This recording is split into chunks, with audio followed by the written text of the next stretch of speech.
আমরা আরেকটু পথ বোধহয় হাঁটতে পারতাম একসাথে, অথচ তুমি ক্লান্ত হয়ে উঠলে।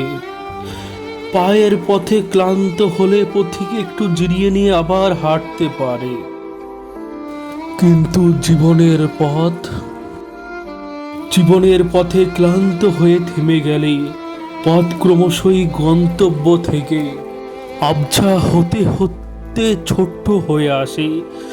আমরা আরেকটু কথা বলে নিলেই হয়তো সব মিটে যেতে পারতো, অথচ তুমি বলতে ভুলে গেলে।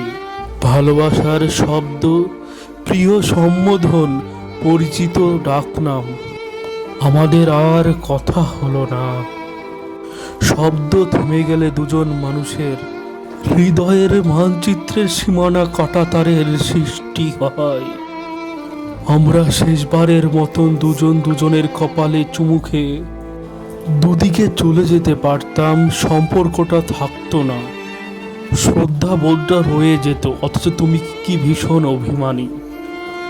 মুখ না ফিরিয়েই চলে গেলে, ফিরে তাকালেই হয়তো দেখা যেত দু জোড়া চোখ কি অদ্ভুত রকমের আগ্রহ নিয়ে ফিরে আসবার অপেক্ষা চেয়ে গেছে। বনিবনা না হলে চলে যাওয়াতে অন্যায় কিছু নেই, তবে অভিযোগ জমিয়ে রেখে চলে যেতে নেই।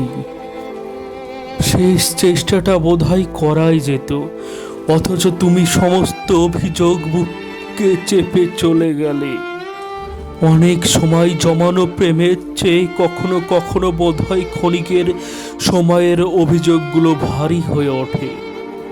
আমরা আরেকটু পথ চাইলেই বোধহয় পাখির মতো ডানা ঝাপটে একসাথে উড়ে যেতে পারতাম, অথচ আর আমাদের উড়া হলো না, হবে না কখনোই। অভিমানে ঘর ভেঙে উড়ে যাওয়া পাখি আর কখনোই তার পুরনো ঘরে ফেরে না। অভিমানে ঘর ভেঙে উড়ে যাওয়া পাখি আর কখনোই তার পুরনো ঘরে ফেরে না।